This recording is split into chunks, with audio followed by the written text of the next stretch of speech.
Hello student, welcome to complete achievement academy. Complete achievement academy में आपका स्वागत है। अपने वादे के अनुसार आज हम आपके लिए लेकर आए हैं बीएड फर्स्ट ईयर की book growing up as a learner का यूनिट फर्स्ट। तो आज हम growing up as a learner की यूनिट फर्स्ट देखने वाले हैं। Unit first psychology and learner. इसमें हम ये सब टॉपिक पढ़ेंगे। मनोविज्ञान का विकास और परिभाषा, शिक्षा मनोविज्ञान, व्यक्तिक विभिन्नता, प्रतिभाशाली बालक के बारे में देखेंगे, पिछड़े बालक और मंदबुद्धि बालकों के बारे में देखेंगे। इसके साथ साथ हम बाल अपराधी बालकों के बारे में भी देखने वाले हैं। चलो एक बार देख लेते हैं आज हम क्या क्या पढ़ने वाले हैं। देखिए, सबसे पहले हम पढ़ेंगे मनोविज्ञान के अर्थ के बारे में। आपको सब कुछ यहाँ पर पीपीटी पे लिखा हुआ मिलेगा, जिसे आप अच्छी तरह पढ़ सकते हैं और बाद में अपना रिवाइज भी कर सकते हैं। मनोविज्ञान के संबंध में कुछ प्रमुख परिभाषाएं भी मैंने मेंशन की हुई है। हालांकि परिभाषाएं याद रखना काफी मुश्किल होता है, लेकिन फिर भी मैं आपको सजेस्ट करूंगी जो भी परिभाषाएं आप याद रख पाते हैं, चाहे वो एक दो परिभाषाएं हो, आप पेपर में जरूर लिख कर आना, क्योंकि ऐसा करने से एग्जाम पर एक अच्छा इंप्रेशन जाता है और आपको अच्छे नंबर मिलते हैं। फिर हम देखेंगे शिक्षा मनोविज्ञान के बारे में। शिक्षा मनोविज्ञान की प्रकृति, शिक्षा मनोविज्ञान का कार्य क्षेत्र, व्यक्तिक विभिन्नता, प्रतिभाशाली बालकों की विशेषताएं, प्रतिभाशाली बालक का शिक्षण अधिगम, पिछड़े बालकों की विशेषताएं, मंदबुद्धि बालक के बारे में देखेंगे और फिर हम देखेंगे बाल अपराधी बालक के बारे में। आइए शुरुआत करते हैं अपनी क्लास की। स्टूडेंट, हम ऐसे ही बीएड फर्स्ट ईयर और सेकंड ईयर का क्रैश कोर्स कराने वाले हैं और आपके पेपर तक आपके साथ जुड़े रहेंगे और आपकी संपूर्ण तैयारी कराई जाएगी। आपको कहीं और जाकर अपना टाइम वेस्ट करने की जरूरत नहीं है। यहाँ से तैयारी कर आप निसंदेही बेहतरीन मार्क्स ला सकते हैं। चलो शुरुआत करते हैं अपने पहले टॉपिक की। सबसे पहले हम देखने वाले हैं मनोविज्ञान का अर्थ। मनोविज्ञान क्या है?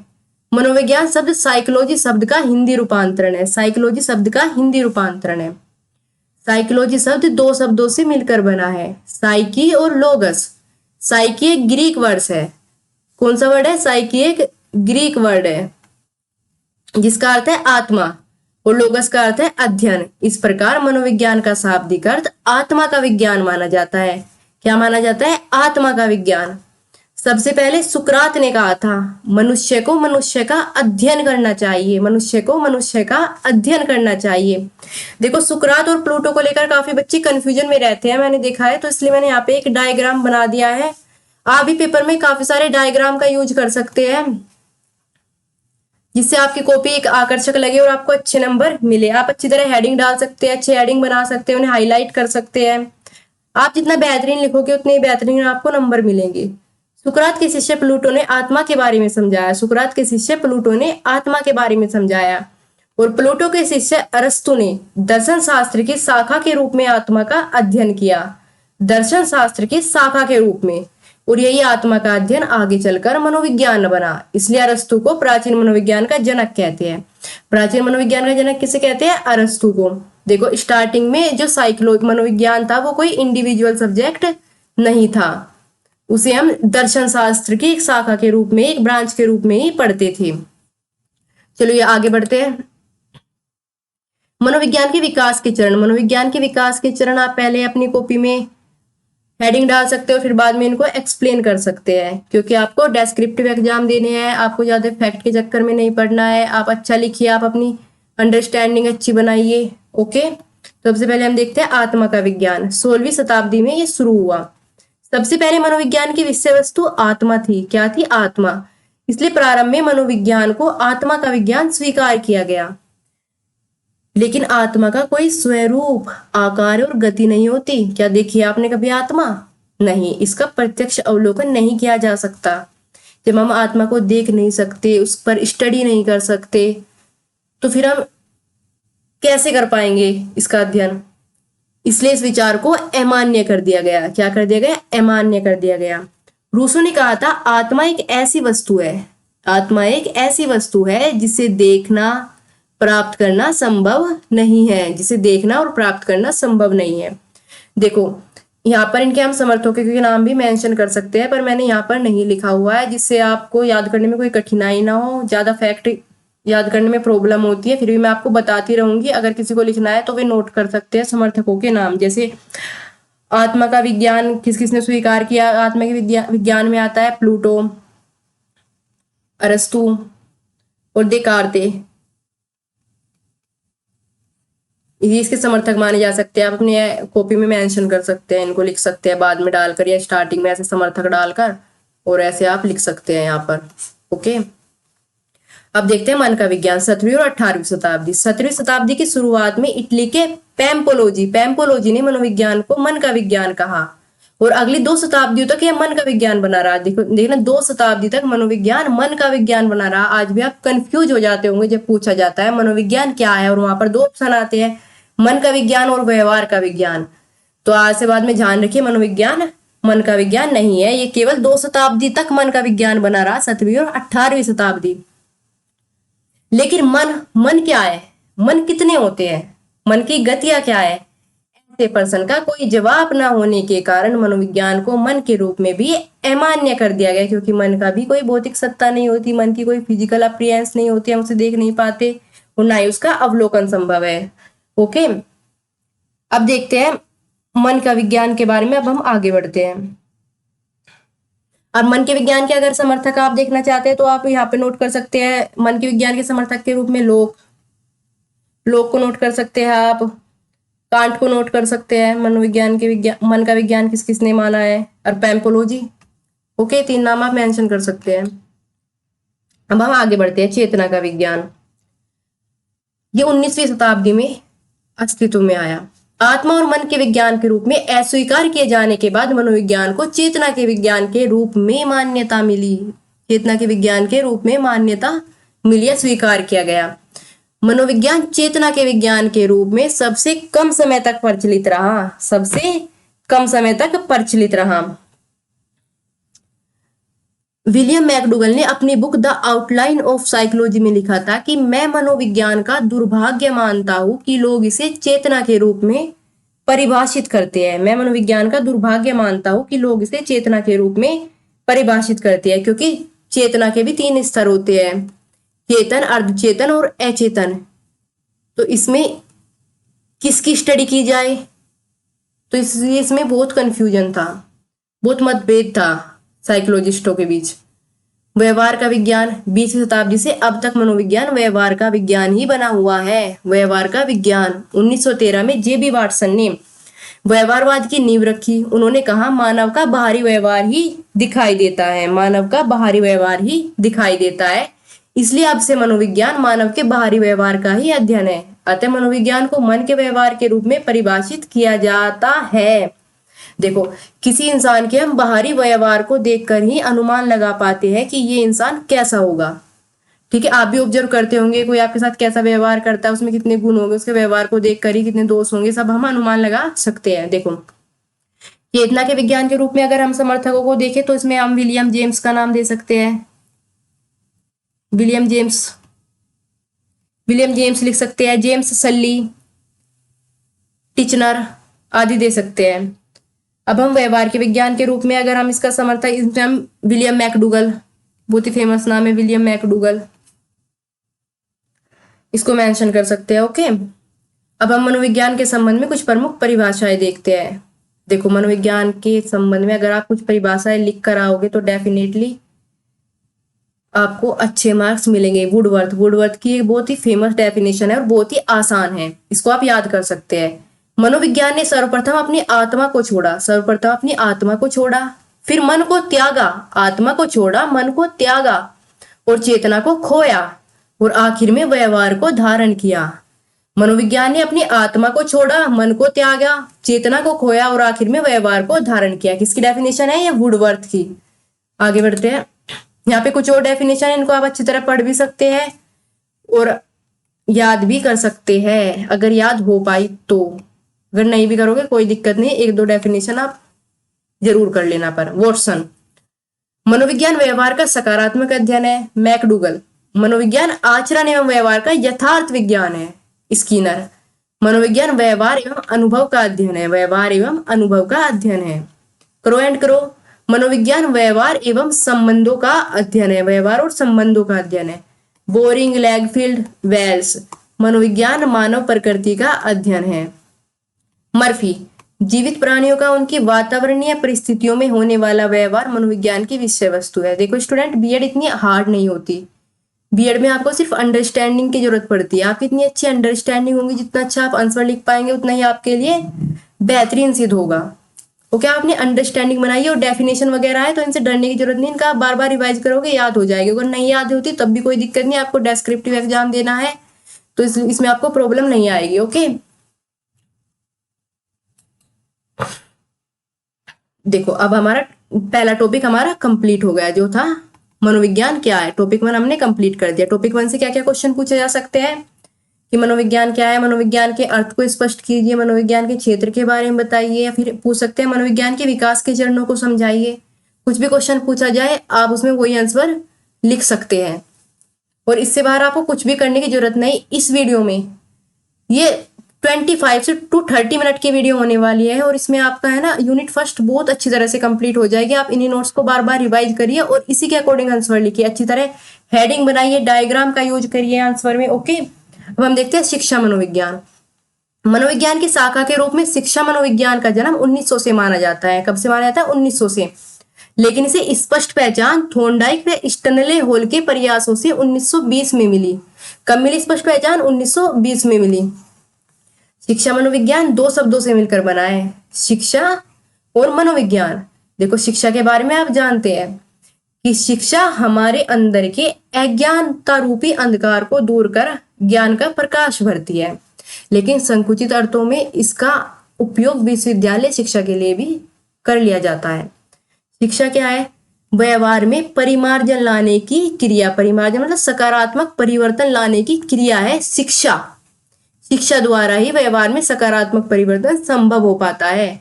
मनोविज्ञान क्या है? व्यवहार का अध्ययन। मनोविज्ञान व्यवहार का अध्ययन। इस प्रकार शिक्षा मनोविज्ञान का अर्थ होता है व्यवहार में परिमार्जन लाने के लिए व्यवहार का अध्ययन।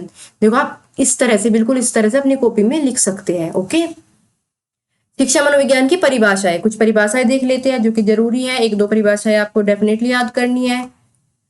कोलसैनिक के अनुसार शिक्षा मनोविज्ञान मनोविज्ञान के प्रयोगों एवं सिद्धांतों का शिक्षा में अनुप्रयोग है। देखो जहाँ पे परिभाषा की नीड नहीं है वहां पे मैं परिभाषा नहीं लाऊंगी, लेकिन यहाँ पे अगर आप एक दो परिभाषा लिखोगे तो ये काफी अच्छा लगेगा और यहाँ पे एक दो परिभाषा जरूरी भी है लिखनी। बीएफ स्किनर के अनुसार शैक्षिक परिस्थितियों में, जो शैक्षिक परिस्थितियां है उनमें ही व्यवहार का अध्ययन शिक्षा मनोविज्ञान है। चार्ल्स स्किनर ने कहा था शिक्षा मनोविज्ञान शिक्षकों की तैयारी की आधारशिला है, क्योंकि शिक्षा मनोविज्ञान ही हमें बताता है किस बच्चे के लिए कौन सा मेथड हमें यूज करना है, किस तरह से लेसन प्लान बनानी है। तो ये एक आधारशिला है शिक्षकों की तैयारी की। क्रो एंड क्रो के अनुसार जन्म से लेकर वृद्धावस्था तक के सीखने के अनुभव का वर्णन एवं व्याख्या है। क्या है? जन्म से लेकर वृद्धावस्था तक सीखने के अनुभवों का वर्णन एवं व्याख्या है। बोरिंग एवं लैगफील्ड के अनुसार बालक की प्रकृति का अध्ययन है। क्या है? बालक की प्रकृति का अध्ययन है। ओके, अब आगे बढ़ते हैं। शिक्षा मनोविज्ञान की प्रकृति। शिक्षा मनोविज्ञान की प्रकृति क्या? सबसे पहले हम प्रकृति को समझते हैं। प्रकृति शब्द का अभिप्राय किसी व्यक्ति वस्तु के गुण व्यवहार या विशेषताओं से होता है जिसके अनुसार उन्हें पहचाना जा सकता है। देखो किस इंसान की प्रकृति कैसी है ये हम कैसे जानेंगे? उसके गुणों को देखकर। उसके जिस प्रकार ये गुण होंगे हम उसी प्रकार की उसकी प्रकृति को निर्धारित करेंगे। अच्छे गुण होंगे तो हम कहेंगे अच्छी प्रवृत्ति वाला मनुष्य है, बेकार गुण होंगे बेकार प्रवृत्ति वाला मनुष्य है। ओके, मनोविज्ञान की प्रकृति के विषय में निम्नलिखित कथन प्रचलित है। यह शैक्षिक परिस्थितियों में व्यवहार का विज्ञान है। इसके अपने नियम तथा सिद्धांत होते हैं। देखो शिक्षा मनोविज्ञान के अपने नियम और सिद्धांत होते हैं। यह नियम सिद्धांत सार्वभौमिक होते हैं। सार्वभौमिक मतलब हर जगह पे लागू होते हैं, ये हमेशा हर जगह पे सत्य होते हैं। इसमें भविष्यवाणी की जा सकती है कि अमुक बच्चा अगर ऐसा व्यवहार कर रहा है तो भविष्य में कैसा होगा। मनोविज्ञान में हम भविष्यवाणी कर सकते हैं। यह व्यवहार का सकारात्मक विज्ञान है। यह व्यवहार का वस्तुनिष्ठ विज्ञान है, वैज्ञानिक विषय है। यह वर्तमान की समस्याओं पर केंद्रित है। शिक्षा मनोविज्ञान वर्तमान में जो समस्याएं आती है उन समस्याओं पर केंद्रित है तथा उनको दूर करने का इसमें प्रयास किया जाता है। अब हम देखते हैं शिक्षा मनोविज्ञान का कार्य क्षेत्र। देखो शिक्षा मनोविज्ञान का कार्य क्षेत्र में यहाँ पे कुछ पॉइंट में एक्सप्लेन किया हुआ है। आप अपनी क्वेश्चन की डिमांड के हिसाब से इन पॉइंट को यूज कर सकते हैं। अगर आपका क्वेश्चन लॉन्ग में आता है तो आप इन पॉइंट को हेडिंग की तरह यूज कर सकते हैं और बाद में इनको एक्सप्लेन कर सकते हैं। ऐसा मैं आपको अभी बताऊंगी किस तरह से आप एक्सप्लेन कर सकते हैं। अगर शॉर्ट में आता है तो शॉर्ट में आप इनको इसी प्रकार से अपने क्वेश्चन की डिमांड को देखते हुए यूज कर सकते हैं। ओके, क्योंकि लॉन्ग क्वेश्चन में हमें कम से कम 4-5 पेज तो भरने ही होते हैं ना, तो पेज भरने के लिए आप इनको अंदर से भी एक्सप्लेन कर सकते हैं। देखो जैसे विकास का अध्ययन, सबसे पहला पॉइंट है विकास का अध्ययन। मनोविज्ञान के कार्य क्षेत्र में हम देखते हैं विकास का अध्ययन। देखो शिक्षा मनोविज्ञान, इसमें आप एक्सप्लेन कर सकते हैं इस तरह, शिक्षा मनोविज्ञान में सर्वाधिक बल बालक के विकास पर दिया जाता है, क्योंकि शिक्षा मनोविज्ञान की विषय वस्तु का केंद्र बिंदु बालक होता है, इसलिए बालक के विकास की अवस्थाएं देखी जाती है। इसमें बाल विकास के आयामों को देखा जाता है और उसमें अनुवांशिक और वातावरणीय कारकों की भूमिका को देखा जाता है। अब हम देखते हैं अधिगम प्रक्रियाओं का अध्ययन। देखो मनोविज्ञान के अनुसार प्रत्येक बालक विशिष्ट होता है। क्या होता है? विशिष्ट। मनोविज्ञान के अनुसार प्रत्येक बालक विशिष्ट होता है। बालक सीखने के लिए विभिन्न प्रक्रियाओं से गुजरता है। बालक सीखने के लिए बहुत सारी प्रक्रियाओं से गुजरता है, ऐसे चिंतन करना, स्मरण करना, विश्लेषण करना। इस टाइप से आप इस पॉइंट को एक्सप्लेन कर सकते हो। अधिगम की परिस्थिति, 1-2 लाइन आप इनके अंदर लिख सकते हो तो आपका आंसर काफी अच्छा लगेगा। अधिगम की परिस्थितियों का अध्ययन, एक बालक के सीखने में जो उसकी वातावरण है उसकी बहुत महत्वपूर्ण भूमिका होती है। वो किस परिस्थिति में पला बड़ा है, किस परिस्थिति में उसे कैसा माहौल मिला है। ओके, तो इसमें इसका अध्ययन किया जाता है। निर्देशन एवं परामर्श की विधियों का अध्ययन।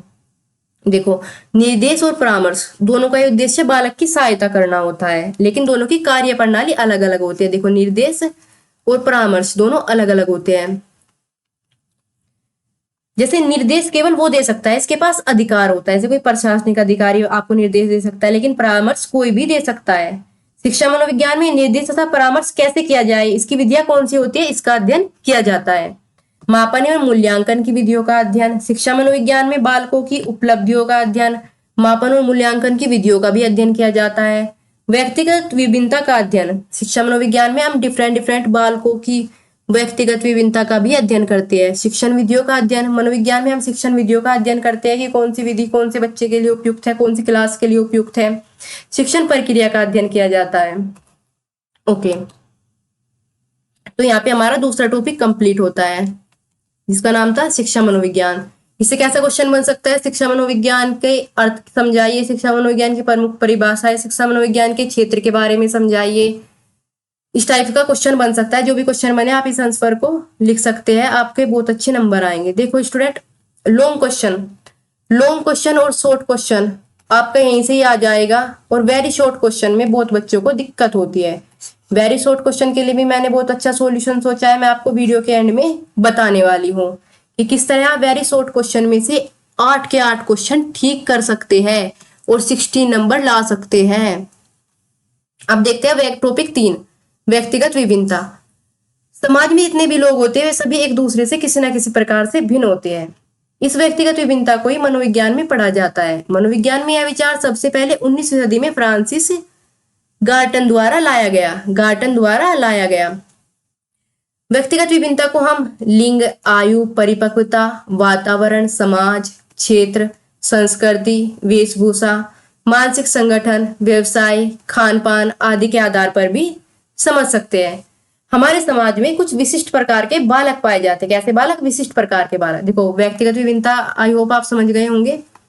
देखो वैसे तो हर कोई व्यक्ति किसी न किसी रूप में भिन्न है, कोई आयु में, कोई लिंग में, कोई मानसिक संगठन में, कोई धर्म के आधार पर, कोई राज्य के आधार पर, हम सभी एक दूसरे से कोई ना कोई भिन्नता रखते हैं। ये भिन्नता ही व्यक्तिगत विभिन्नता कहलाती है। अब देखो कुछ विशिष्ट प्रकार के बालक पाए जाते हैं हमारे समाज में, जैसे प्रतिभाशाली बालक, सृजनशील बालक, पिछड़े बालक, मंदबुद्धि बालक, बाल अपराधी बालक। और इन बालकों के विषय में हमें स्टडी करनी होती है, जिन्हें विशिष्ट बालक या राष्ट्रीय धरोहर के नाम से जाना जाता है। राष्ट्रीय धरोहर के रूप में भी हम इन्हें जानते हैं। अब हम देखते हैं प्रतिभाशाली बालक। देखो मैं ये भी बताती हूँ इससे कैसा क्वेश्चन बन सकता है। अगर आपका लॉन्ग क्वेश्चन बना तो पूछ सकते हैं व्यक्तिगत विभिन्नता से आप क्या समझते हैं, और प्रतिभाशाली बालक के बारे में समझाइए, या फिर इनकी विशेषताएं बताइए इस तरह से, या फिर मंदबुद्धि बालक के बारे में समझाइए। मतलब ये क्वेश्चन जोड़ के बन सकता है। व्यक्ति विभिन्नता को एक्सप्लेन करते हुए आपको किसी एक बालक के बारे में पूछ सकते हैं। और अगर आपका शॉर्ट क्वेश्चन में क्वेश्चन आता है तो शॉर्ट क्वेश्चन में डायरेक्ट आपसे पूछ सकते हैं कि प्रतिभाशाली बालक की विशेषताएं बताइए, किसे कहते हैं, कौन से होते हैं। या मंदबुद्धि बालक के बारे में, बाल अपराधी बालक के बारे में, पिछड़े बालक के बारे में पूछा जा सकता है। ओके, तो ध्यान रखिएगा। अब देखते हैं प्रतिभाशाली बालकों के बारे में। प्रतिभाशाली बालक समाज में समाज में बहुत छोटी संख्या में ऐसे बालक पाए जाते हैं जो अन्य सभी श्रेणी के बालकों से अपने कार्य और व्यवहार के आधार पर श्रेष्ठ होते हैं। मतलब समाज में बहुत ही कम संख्या में पाए जाते हैं जो अन्य बालकों से अपने कार्य और व्यवहार में श्रेष्ठ प्रदर्शन करते हैं। आप भी प्रतिभाशाली हो सकते हैं। इनकी कार्य करने की क्षमता अन्य बालकों से कई गुना अधिक होती है। मनोवैज्ञानिकों के अनुसार ऐसे बालकों की बुद्धि लाब्धि 140 से ऊपर होती है। स्टूडेंट, मैंने आपके लिए इजी से इजी लैंग्वेज का यूज किया है, आपके लिए खुद सारा मैटर तैयार किया है, अपने हाथों से लिखा है। आप यकीन मानिए, आप थोड़ा सा विश्वास दिखाइए, आपके परीक्षा में बहुत अच्छे नंबर आने वाले हैं। अब देखते हैं प्रतिभाशाली बालकों की विशेषताएं। प्रतिभाशाली बालकों की विशेषताएं क्या होती है? देखो, अपने क्वेश्चन की डिमांड के आधार पर आप इनको यूज कर सकते हैं। शॉर्ट क्वेश्चन है तो डायरेक्ट पॉइंट, लॉन्ग क्वेश्चन है तो आप इनको एक एक दो लाइन में एक्सप्लेन कर सकते हैं। ऐसे अभिसारी चिंतन। प्रतिभाशाली बालकों की विशेषताएं क्या होती है? इनमें अभिसारी चिंतन पाया जाता है। अभिसारी चिंतन मतलब ये मल्टी डायमेंशनल सोच सकते हैं एक चीज को डिफरेंट डिफरेंट प्रकार से। ओके, कार्यों के प्रति उत्साही होते हैं, कार्य करने के लिए बहुत एक्साइटेड रहते हैं, इन्हें कुछ करना होता है हमेशा। इस तरह से आप एक्सप्लेन कर सकते हैं। सकारात्मक सोच होती है इनकी, ये उत्साही प्रवृत्ति के होते हैं। कैसी प्रवृत्ति के होते हैं? उत्साही प्रवृत्ति के। इन्हें चैलेंज लेना पसंद होता है, इन्हें चुनौतीपूर्ण कार्य करना पसंद होता है, उसकी तरफ ये अट्रैक्टिव होते हैं। ये मिलनसार और सहयोगी होते हैं। कैसे होते हैं? मिलनसार, इन्हें लोगों से मिलना जुलना पसंद होता है, इन्हें लोगों का सहयोग करना पसंद होता है। इनमें उच्च समायोजन क्षमता पाई जाती है। उच्च समायोजन क्षमता, ये हर परिस्थिति में एडजस्ट कर लेते हैं खुद को। इन्हें उच्च निर्णय क्षमता, ये बहुत अच्छे डिसीजन मेकर होते हैं, बहुत अच्छे डिसीजन लेते हैं। ये इनमें निर्णय लेने की क्षमता काफी उच्च पाई जाती है। इनका उच्च आकांक्षा स्तर होता है, इनकी सुनियोजित कार्य प्रणाली होती है और ये समय के पाबंद होते हैं। ये टाइम टेबल के अनुसार वर्क करते हैं, अपना समय के बहुत पाबंद होते हैं। ओके, टाइम टेबल तो वैसे हर स्टूडेंट को बनाना ही चाहिए और टाइम टेबल को ही फॉलो करना चाहिए। और अब तो वैसे भी आपके एग्जाम आने वाले हैं। अब देखते हैं प्रतिभाशाली बालक का शिक्षण अधिगम। प्रतिभाशाली बालक का शिक्षण अधिगम कैसा कराना चाहिए? प्रतिभाशाली बालकों के लिए शिक्षक भी प्रतिभाशाली होना चाहिए। इन बालकों के लिए विशेष रूप से शैक्षिक गतिविधियां भी होनी चाहिए। इन बालकों का शिक्षण कार्य सामान्य बालकों के साथ कराना चाहिए। कैसे कराना चाहिए? सामान्य बालकों के साथ। प्रतिभाशाली बालकों की कक्षा उन्नति भी सामान्य बालकों की तरह ही करवाई जानी चाहिए। प्रतिभाशाली बालकों को उत्तरदायित्व का कार्य, क्योंकि ये बहुत अच्छे से मैनेज कर पाएंगे, सो उत्तरदायित्व का कार्य सौंपा जाए, जैसे उन्हें कक्षा का मॉनिटर बना दिया जाए। ओके, प्रतिभाशाली बालकों को नए ज्ञान की प्यास सदाई रहती है, क्योंकि इन्हें हमेशा नए ज्ञान की जरूरत होती है। अतः इस आवश्यकताओं को पूरा करने के लिए स्कूल में पुस्तकालय सुविधाओं का प्रबंध सुचारू रूप से होना चाहिए। मतलब स्कूल में एक लाइब्रेरी होनी चाहिए, इससे अपने खाली समय का उचित ढंग से उपयोग कर सकता है। चलिए आगे बढ़ते हैं। पिछड़े बालक। अब हम देखते हैं पिछड़े बालकों के बारे में। पिछड़े बालक क्या होते हैं? देखो, पिछड़ा बालक कोई भी हो सकता है, वो किसी भी श्रेणी का हो सकता है। पढ़ाई की दृष्टि से जब कोई बालक अपने साथी बालकों से पिछड़ जाता है तो उसे पिछड़ा बालक कहते हैं। क्या कहते हैं? उसे पिछड़ा बालक कहते हैं। इसमें ऊपर की किसी भी श्रेणी का बालक पिछड़ा बालक हो सकता है। यदि वह बीमार होने से, नियमित रूप से पढ़ने नहीं आता है, किसी गलत संगति में पड़ जाता है, या फिर किसी अन्य वातावरणीय कारक से पिछड़ जाता है। देखो, पिछड़ेपन के कई कारण हो सकते हैं। पारिवारिक कारण हो सकते हैं, कोई बीमारी हो सकती है, कुछ दुर्घटना हो सकती है, गलत संगति में पढ़ना हो सकता है। इससे बालक पढ़ाई में पिछड़ जाता है। अच्छा खासा इंटेलिजेंट बच्चा भी इन गलत संगति में पढ़कर पढ़ाई से दूर हो जाता है। ओके, ऐसे बालकों की बुद्धि लब्धि 80 to 89 मानी जाती है। 80 to 89। इनमें अमूर्त चिंतन का अभाव होता है। अमूर्त चिंतन क्या होता है? देखो, चिंतन दो प्रकार के होते हैं, मूर्त चिंतन और अमूर्त चिंतन। इनमें भी काफी बच्चों को कंफ्यूजन रहता है। देखो, मूर्त चिंतन जो प्रत्यक्ष रूप से जो हमारे सामने है उसी वस्तु के बारे में सोच सकते हैं, जो हमने। वो अमूर्त चिंतन होता है कि हम कल्पना कर पाए अच्छी तरह से, हम प्रॉब्लम के डिफरेंट डिफरेंट चीजों के बारे में सोच पाए, कि सॉल्यूशन के बारे में सोच पाए, कल्पना कर पाए हर चीज की। जैसे अमूर्त चिंतन जो होता है वो बच्चों में पाया जाता है। ज्यादातर बच्चे है ना, जो प्रत्यक्ष होती है उसी चीज को देखते हैं, छोटे बच्चे। पशु पक्षियों में पाया जाता है। तो इनमें अमूर्त चिंतन का अभाव होता है। जो मूर्त चिंतन है वो पशु पक्षी और छोटे बच्चों में पाया जाता है, और अमूर्त चिंतन उन लोगों में पाया जाता है जो कल्पनाशील होते हैं और कल्पना कर पाते हैं। तो इनमें अमूर्त चिंतन का अभाव होता है। पिछड़ेपन के प्रकार। पिछड़ेपन के क्या क्या प्रकार है? पिछड़ापन निम्न दो प्रकार का हो सकता है। सामान्य पिछड़ापन, जब एक बालक अपने सभी विषयों में कमजोरी प्रदर्शित करता है, एक सामान्य पिछड़ापन कहलाता है। विशिष्ट पिछड़ापन, जब एक बालक किसी एक या दो विषय में कमजोरी दिखाता है तो इसे हम विशिष्ट पिछड़ेपन के रूप में समझ सकते हैं।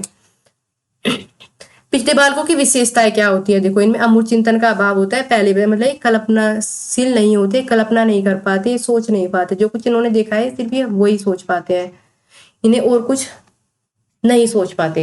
ऐसे बालक अपने साथियों से डरने लगते हैं। इनमें हीन भावना इस कदर घर कर जाती है कि अपने साथियों से भी डरने लगते हैं। अपने माता पिता, अभिभावक तथा विद्यालय के शिक्षकों से नजरें चुराने लगते हैं। कक्षा कार्य एवं गृह कार्य भी नहीं कर पाते और ये भाग जाना चाहते हैं यहाँ से, ये छुपना चाहते हैं, भाग जाना चाहते हैं। और ये पलायनवादी मतलब भागने वाला व्यवहार प्रकट करते हैं। इन बालकों की शिक्षा के लिए हम क्या कर सकते हैं? ऐसे बालकों की प्रॉब्लम का पता लगाकर हम उपचारात्मक शिक्षण की व्यवस्था कर सकते हैं।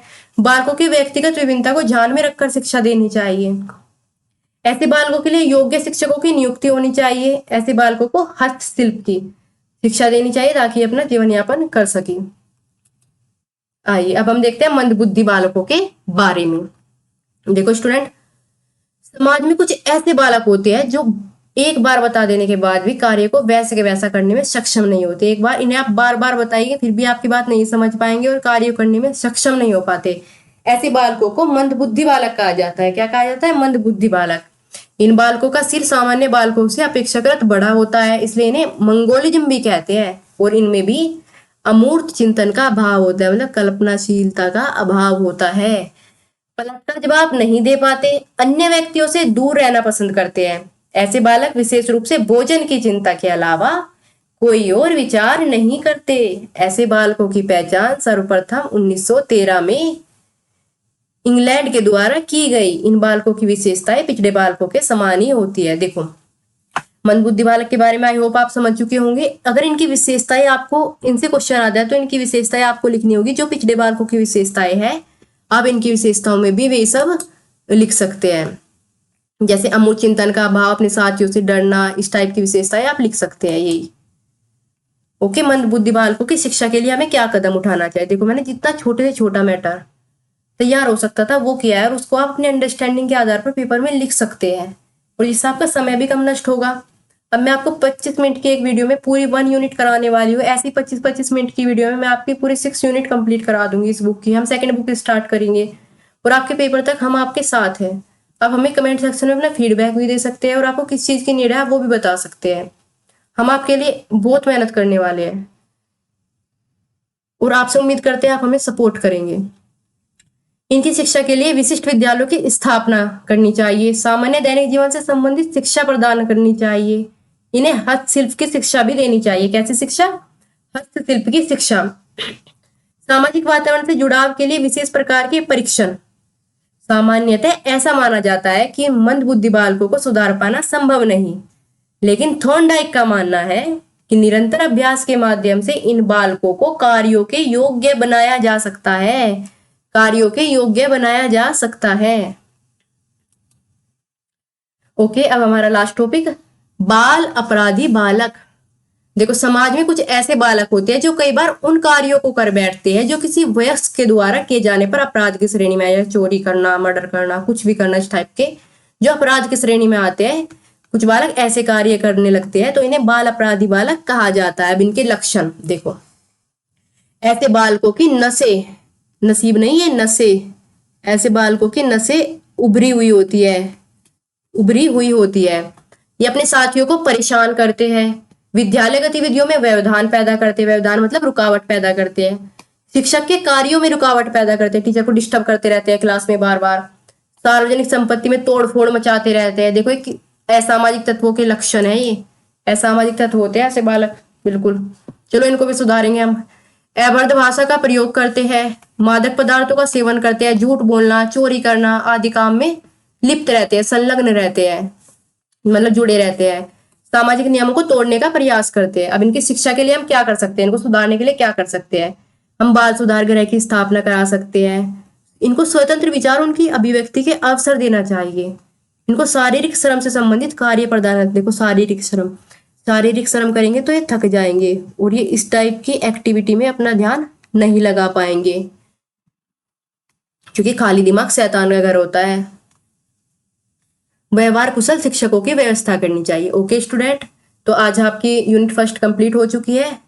आपको रिवीजन के लिए अगर पीडीएफ की जरूरत है तो मैं आप मेरे इंस्टाग्राम को जिसका लिंक मैंने डिस्क्रिप्शन में दिया हुआ है, वहां पे मुझे फॉलो कर डीएम कर सकते हैं। मैं आपको पीडीएफ भेज दूंगी जिससे आप अच्छी तरह रिवीजन कर पाए। और हाँ, अब मैं आपको बताने वाली हूँ कि वेरी शॉर्ट आंसर के लिए मैंने क्या सोचा है।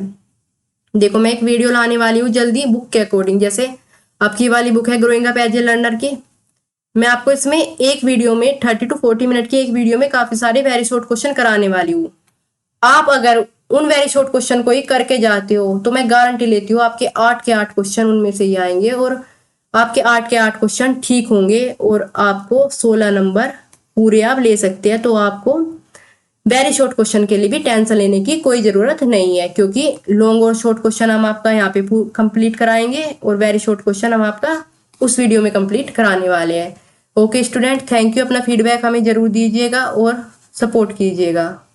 Okay, take care.